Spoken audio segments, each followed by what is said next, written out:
Well, hey guys, welcome back to the vlog. I am here in Palm Springs. I came here on my own budget, so not a sponsored trip, but I'm here for an event with Amazon if you missed yesterday's vlog. But I wanted to answer a few more questions that I got over on my Instagram Q&A this week that I thought were really good. And the first one is, HRT patches are causing cold sores. Now what? Okay, so cold sores, otherwise known as fever blisters, are caused by reactivation of latent herpes virus. Most people acquire the herpes virus when they're young, but when it's a latent infection, it's there, you can't eradicate it, but it's not replicating, it's not making more viral particles, it's not shedding, it's not infectious at that point. Now, what will happen is your immune system, which is what keeps it in the latent state, might become suppressed, and then that leads to a full-blown lytic reactivation and you get a cold sore. And so things that can do that are ultraviolet radiation from the sun, because it suppresses the immune system. Also just getting run down, getting sick, colds, flus, any kind of mechanical trauma around the mouth, on the lower half of the face. That's why a lot of times dermatologists will ask you before procedures like certain resurfacing lasers if you have a history of cold sores, and they might give you a medication to prevent that from happening. Also, hormonal changes certainly can influence reactivation of herpes virus, so perhaps the HRT is having an effect there. To reduce the duration of a cold sore breakout, you can get a prescription for valcyclovir, otherwise known as Valtrex. Take it at the first sign of symptoms and it can reduce the amount of time you have it, hasten the clearance of it. Now, you'll probably notice Abreva sold over the counter without a prescription, and in my opinion, Abreva is way too much effort. You have to apply it multiple times a day, and it really only shortens the duration by like maybe half a day. So it's a lot of work, it's expensive. Valtrex is a much better way to go in my opinion. I have rosacea and sensitive skin, but have tolerated CeraVe retinol for several months. Would love to level up. Any recommendations? So, the thing about rosacea is it's a sensitive skin condition. That's like a hallmark symptom of rosacea. Sensitivity, things that come in contact with the skin, burn, sting, cause redness, irritation. And then cosmetic retinol or topical retinoid medications, they can be irritating, especially in the beginning.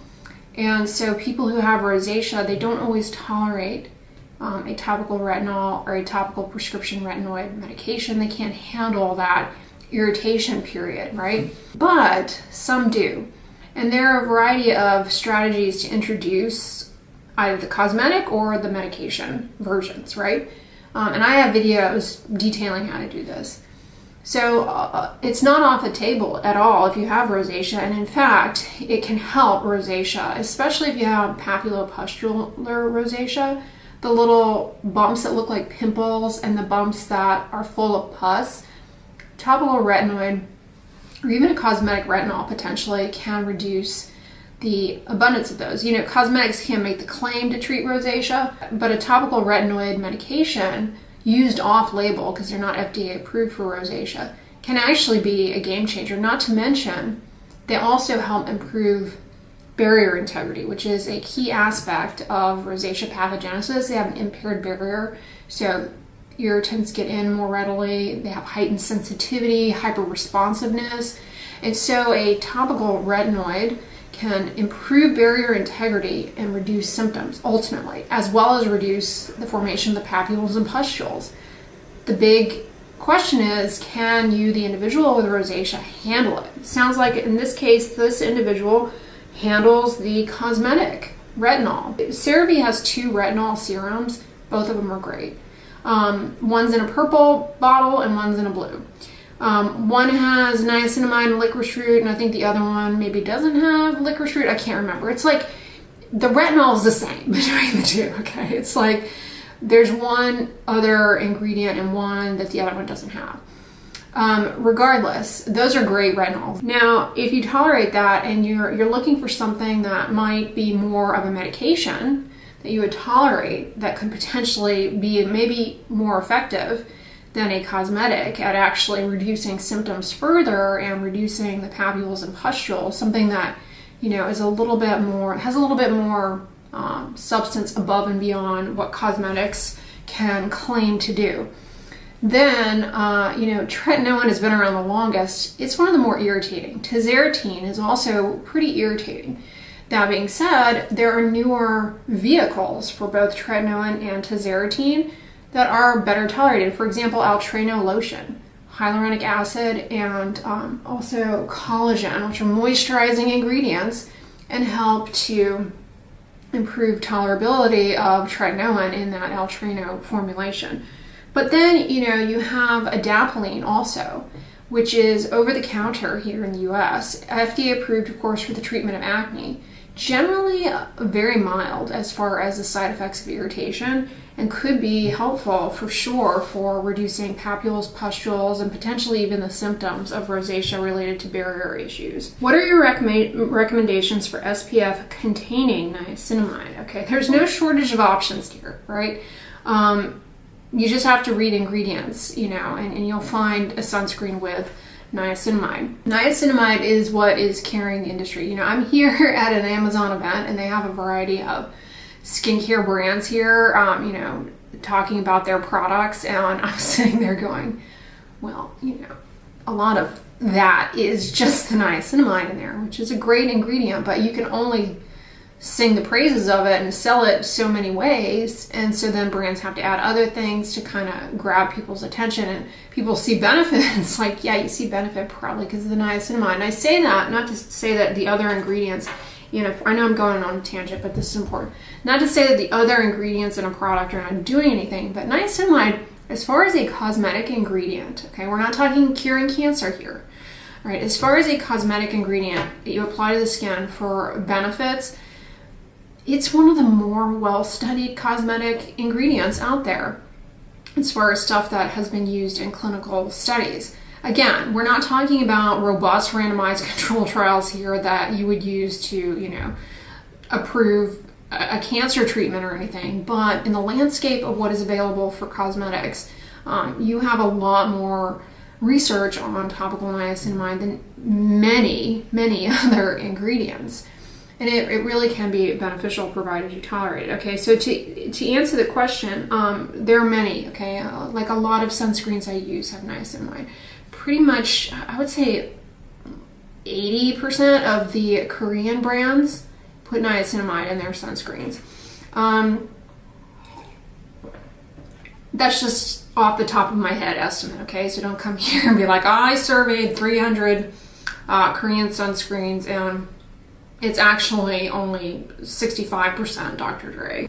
I have been using the Anua Zero Cast. I finished a bottle. I don't know if my sunscreen empties video, and I've been teasing the sunscreen empties video for like a month now, and I was working on editing it on the plane. So yeah, I am on my second bottle of that. It's a chemical sunscreen. Yes, Anua is a Korean brand, but they made this sunscreen for the US market, so it doesn't have like Tinosorb or Eugenol A+ or anything like that. It has a standard chemical filters that are allowed in US sunscreens. So I've been really happy with that because it's moisturizing, it doesn't burn or sting, it has niacinamide, and it's water resistant. And SPF 50 is a pretty good SPF value. You know, I like 50, okay, for the Texas sun and the Texas humidity, having that water resistance factor I really liked. So that's one I've really been happy with. Okay, can I use chemical exfoliants on my sensitive skin? So this is another one kind of similar to the retinol-retinoid discussion where they're not off the table, okay? They're not off the table, but you have to be careful, you have to be strategic. And, you know, chemical exfoliants, there are a lot of options out there. You have salicylic acid, you have alpha hydroxy acids. When it comes to sensitive skin, a really good safe bet is polyhydroxy acids. Polyhydroxy acids are really, really gentle as far as the chemical exfoliation that they offer, but when used consistently over time, they can, over time, through their mild exfoliating properties, help to reduce the buildup of dry, rough skin, but they're also very good at improving water retention, which secondarily ends up leading you to the place that you are seeking to get to when you use an exfoliant, and that is smoother skin, less buildup of dry, rough skin texture by improving water retention, which, moisturizing alone does that. But polyhydroxy acids, they do kind of gently nudge exfoliation a little bit better. So I think they're a great option for sensitive skin. They're very well tolerated.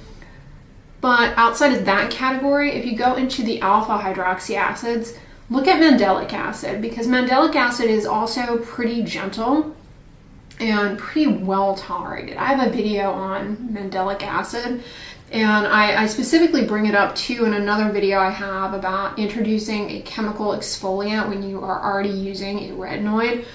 So check that out. But yeah, I would say either polyhydroxy acids, which are gluconolactone or lactobionic acid, or mandelic acid. How can men shower after a midday workout without stripping their AM skincare routine?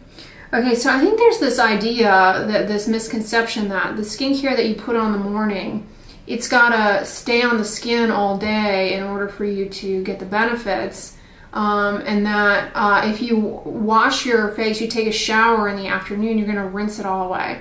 And that doesn't really likely happen, okay? Somebody asked me for a reference on this, and I don't have one, okay? I don't have a reference because this doesn't exist as far as how long an ingredient has to be on the skin before it can, the skin can be rinsed or washed and it's actually in there. We don't have good data on that, and it's going to vary so much, you guys. It's going to vary so much from product to product, formulation to formulation, ingredient to ingredient, that you're just never going to get that level of specific information.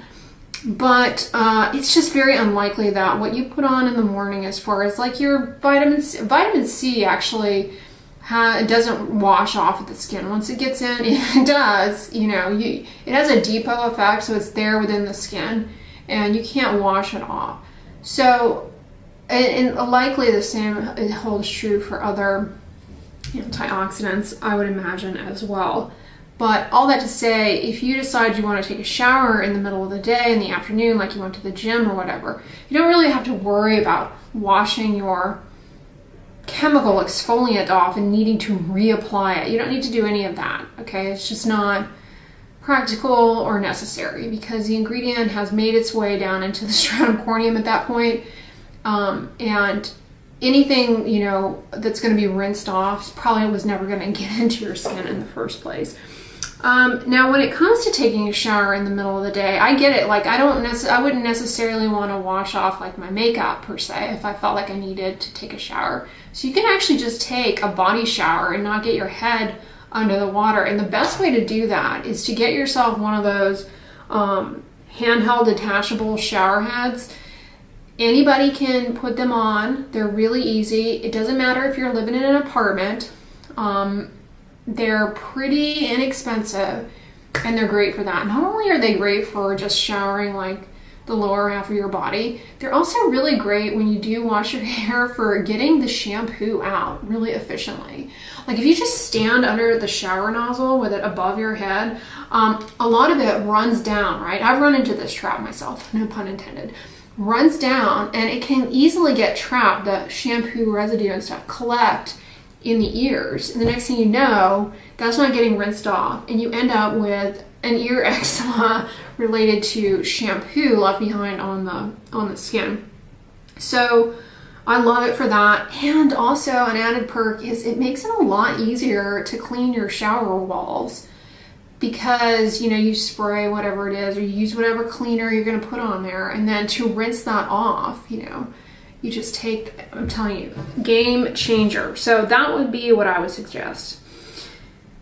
We already kind of touched on this. Is tretinoin safe to use on rosacea? It's not unsafe to use, but it can aggravate symptoms due to the irritation that it causes. But if you tolerate it, if you're strategic about introducing it, you follow some of the tips that I've outlined in that video on how to use retinol without irritation, then it really can actually end up helping you turn a corner.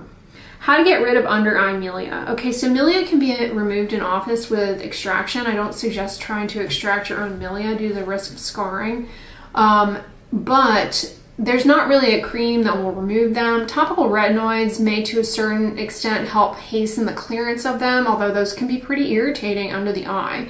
Likewise, chemical exfoliants may help hasten the clearance of them, but again, really drying and irritating under the delicate eye. They can spontaneously resolve on their own. You know, it's a myth that milia are caused by eye creams. They're not. They're cysts down within the skin surface. Like an eye cream is just not going to trigger that. It's not like a pore clogging thing. They're usually caused they usually form, you know, there's certain hereditary conditions where milia are kind of a cutaneous manifestation, like the individual has milia, and, you know, depending on what the genetic condition is, they may have several other hallmark skin findings. But they're common in babies because their little skin and glands are still developing a bit, and in babies and young children they're common, but they resolve spontaneously. And then where you see them a lot in adults is in areas of the skin where you've had a lot of sun damage, or if you've had any kind of trauma to the skin.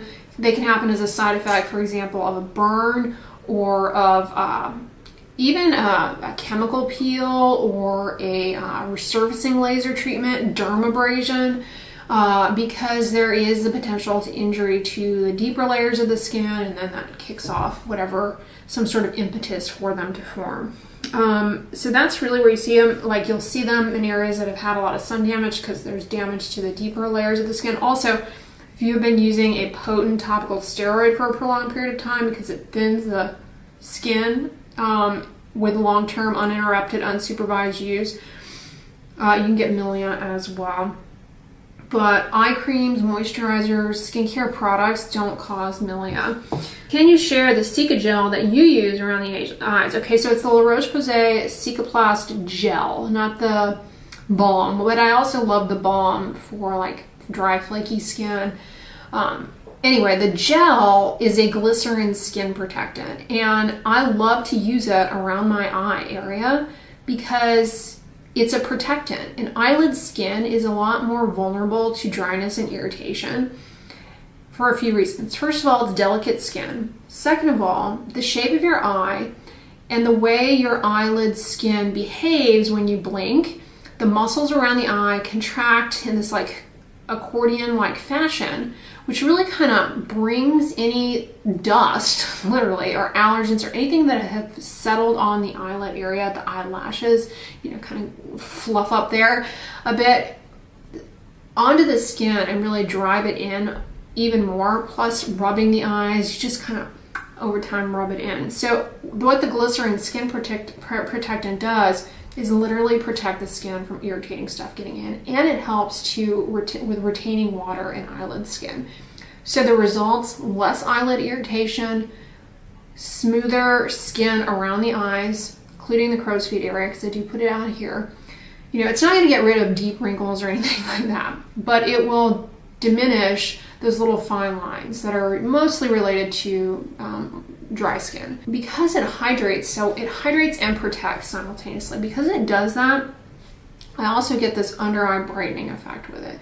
Just because the skin under the eye is now really well moisturized, and just through light scattering, the under eye area appears a lot brighter.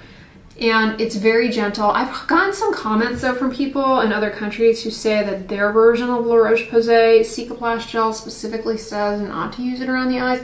Ours doesn't say that. I don't see why it would say that. It doesn't make any sense because, yeah, I do caution, don't get any product ever within a millimeter of the lash line, just to reduce the likelihood that it ends up going in your eye. But yeah, I really enjoyed that. The other thing I like about the way it dries down as a skin protectant is it's not greasy. I love petroleum jelly, and I love it around the eyes, but it is greasy. And that's fine and everything, but I find that sometimes if you're a little too heavy-handed with the petroleum jelly, it can kind of melt into the eyes. That's not pleasant. And if you want to use it in the morning, good luck putting sunscreen on over petroleum jelly that you just applied. You know, it's too oily.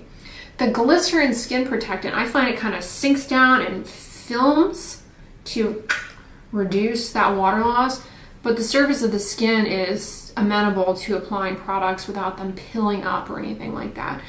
Likewise, eye makeup will go on over it. You do have to give it some time though, depending on the eye makeup that you are using or the sunscreen. So what I will often end up doing is putting it on in the morning and then going like making my coffee or whatever. Then I'll put on my sunscreen, and by that point, after I made my coffee, the sunscreen is fine to go on.